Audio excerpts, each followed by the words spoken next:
Hello, you're on a channel about interesting stories. This story is about a girl who was bullied for being poor, but she had a secret talent. Subscribe to the channel to see more unforgettable stories. Let's get started. Title: Hidden Talent, Shattered Pride. The first time Emma walked into her new school, every head turned.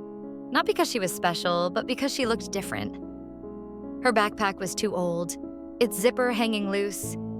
Her shoes were scuffed, the sole nearly broken. And the dress washed so many times that the color had become something between gray and blue. Whispers started immediately. "Doesn't she own anything else?" One girl giggled. "She looks like she shops in the trash." Another boy smirked. Emma kept her eyes on the floor. She wasn't surprised. It had always been like this. In her town, people cared about brands more than about kindness. At lunch, she sat alone with a sandwich wrapped in newspaper because they didn't have plastic bags at home. Across the cafeteria, kids flaunted their new phones, comparing sneakers, showing each other shiny lunchboxes. Emma's hands tightened around her sandwich, but she stayed quiet. She had promised her mother she wouldn't make trouble. "Keep your head down," her mom had said that morning. "And remember, we have our dignity, even if we don't have money." But the laughter followed her everywhere. The whispers turned into shoves in the hallway, into cruel nicknames shouted across the classroom. And still, Emma never fought back. She kept something hidden deep inside her, something that no one, not even her bullies, could take away. One rainy afternoon, the torment went too far. Emma was carrying her notebook when a boy, Jason, the loudest bully of them all, snatched it from her hands. "What's this?" he sneered, flipping through the pages. "Homework? Grocery lists?" The class gathered around, laughing. Emma's cheeks burned, but she stayed silent. Jason turned to the last page and froze. It wasn't homework. It was a drawing. A breathtaking sketch of the schoolyard, every detail shaded with precision. The benches, the old oak tree, even the cracks in the pavement. The lines looked alive. The laughter died down. For a moment, the kids didn't know what to say. Then Jason tore the page out, crumpled it, and threw it in the trash. "Wow," he said, smirking. "You can draw. Too bad you'll never be more than a starving artist." The others laughed again, louder than before, as if the moment of silence had never happened. Emma bent down, picked up the crumpled paper, smoothed it out, and tucked it back into her notebook. She didn't say a word, but in her heart, something shifted. For the first time, she thought, maybe they laugh because they're afraid. Afraid of what I can do, of what they don't understand. That night, when she got home, she spread her notebook across the kitchen table. Her mother glanced at the drawings, her tired eyes softening. "Emma," she whispered, "you have something special. Don't ever let them make you feel small." Emma nodded. She still didn't know how, but deep inside, she felt it. One day, her drawings would speak louder than their insults. Weeks passed, and the bullying didn't stop. If anything, it grew worse. Jason and his friends made it their mission to remind Emma of her place. One morning, as she walked into class, she found her desk covered in doodles drawn with markers. Ugly caricatures of her with ragged clothes. Captions like, "Beggar Girl," and "Charity Case." Her chest tightened, but she refused to cry. Instead, she sat down, carefully placed her notebook on top of the drawings, and opened to a fresh page. While the others snickered, Emma started sketching. Lines flowed across the paper, smooth and confident. Slowly, a face emerged. Not of herself, not of them, but of a woman with calm eyes and a crown of flowers. Strong, dignified, beautiful. The giggles grew quieter. Even Jason leaned closer, pretending not to stare. "Why do you waste time on this?" he finally asked, trying to sound casual. "Nobody cares about your little scribbles." Emma didn't look up. "Maybe you don't," she said softly. "But one day, someone will." That was the first time she had spoken back. The room went silent. After school, a girl from her class, Lena, quiet, always sitting at the back, walked up to her. "Emma," she whispered, glancing around nervously. "Your drawing today. It was incredible. My brother goes to an art school downtown. They're having an open competition next month. Maybe you could try? Emma blinked, stunned.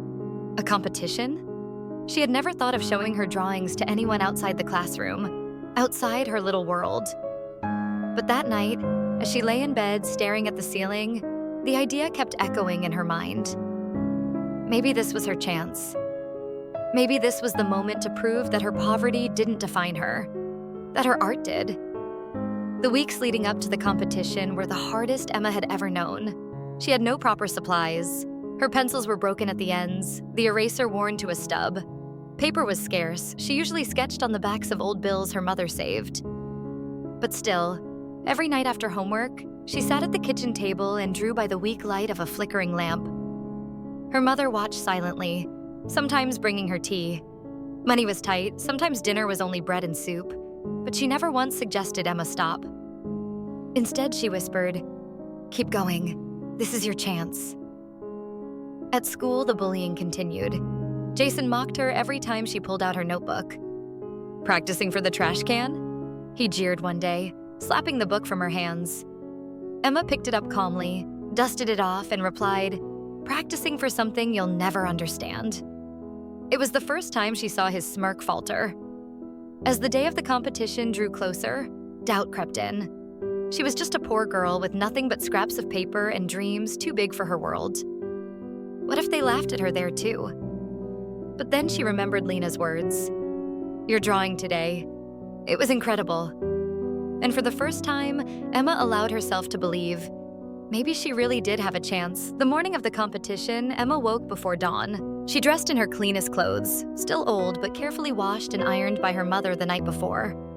In her hands, she carried the drawing she had worked on for weeks, a portrait of her mother, every wrinkle etched with love, every line telling a story of sacrifice and quiet strength. The art school downtown was nothing like her own. Bright halls, polished floors, students carrying expensive portfolios. Emma felt small the moment she stepped inside. Whispers started again, this time from strangers. Who's she? Did she even buy her supplies from a real store? Emma's stomach twisted, but she held her drawing tighter. When it was her turn, she placed her work in front of the judges. For a moment, the room seemed to stop. The three judges leaned forward, their eyes scanning every detail. One of them, an elderly woman with silver hair, tilted her head. "This," she said softly, "is extraordinary. Look at the emotion, the precision. Child, what's your name?" Emma," she stammered. The silver-haired judge smiled.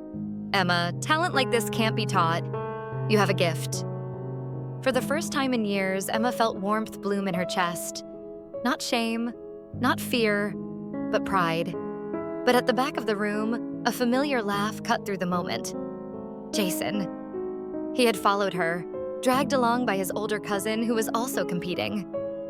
"Well, well," he sneered, loud enough for everyone to hear. "Looks like even charity cases can get pity points."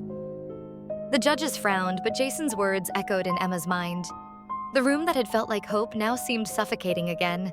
Still, Emma stood tall. This time, she wouldn't let him steal her moment. The judges ignored Jason's remark and continued their work, but Emma could still feel his eyes on her, daring her to shrink back into silence. When the winners were announced, her heart pounded so hard she thought it might burst. Third place, second place, then finally, first place. "Emma Carter," the silver-haired judge declared, holding up Emma's drawing, "for capturing the deepest truth of art.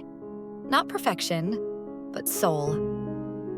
The audience broke into applause. For a split second, Emma froze. Her name, her work, she had won. Tears stung her eyes as she stepped onto the stage. From the corner of her vision, she saw Jason's face pale, his smirk gone. His cousin placed only second. Reporters from local newspapers rushed forward, snapping photos, asking questions. One leaned in. "Emma, where did you study before this?" Emma swallowed.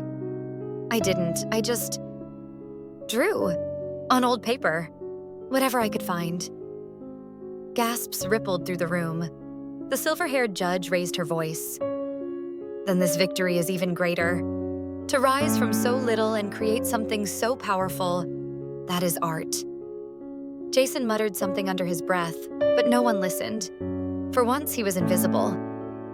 Emma clutched the small golden certificate, her hands trembling. This wasn't just a prize. It was proof.